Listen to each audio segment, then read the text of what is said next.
விருதுநகர் 800 ஆண்டுகள் பழமை வாய்ந்த மீனாட்சி சொக்கநாத சுவாமி திருக்கோயில் மகா கும்பாபிஷேகம்.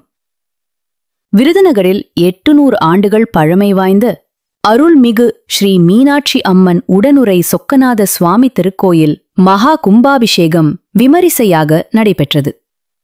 தமிழ்நாடு அரசு இந்து சமய அறநிலையத்துறைக்கு பாத்தியப்பட்ட 800 ஆண்டுகள் பழமை வாய்ந்த அருள்மிகு ஸ்ரீ மீனாட்சி அம்மன் உடனுறை சொக்கநாத சுவாமி திருக்கோயில் மகா கும்பாபிஷேகம் கடந்த 16ஆம் தேதி தேவதா அனுக்னை விக்னேஸ்வரா பூஜையுடன் தொடங்கியது. கடந்த 7 நாள்கள் தொடர்ந்து மங்கள இசையுடன் கணபதி ஹோமம், ஸ்கந்த ஹோமம், பிரம்மச்சாரி பூஜை, பூர்ண ஆகுதி தீபாராதனைகள் உள்ள பூஜைகள் நடைபெற்றன.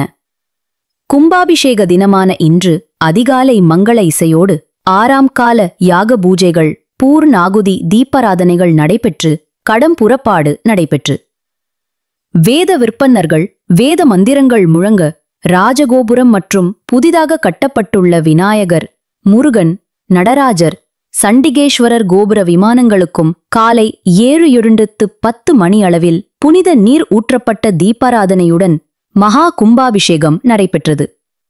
பின்னர் பக்தர்களின் மீது புனித நீர் தெளிக்கப்பட்டது. இதில் பல்லாயிரக்கணக்கான பக்தர்கள் பக்தி பரவசத்துடன் சுவாமி தரிசனம் செய்தனர்.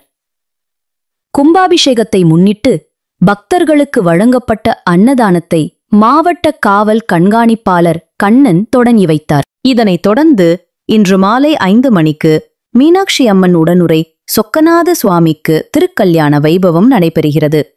இரவு 8 மணிக்கு பஞ்சமூர்த்தி திருவீதி உலா நடைபெறுகிறது.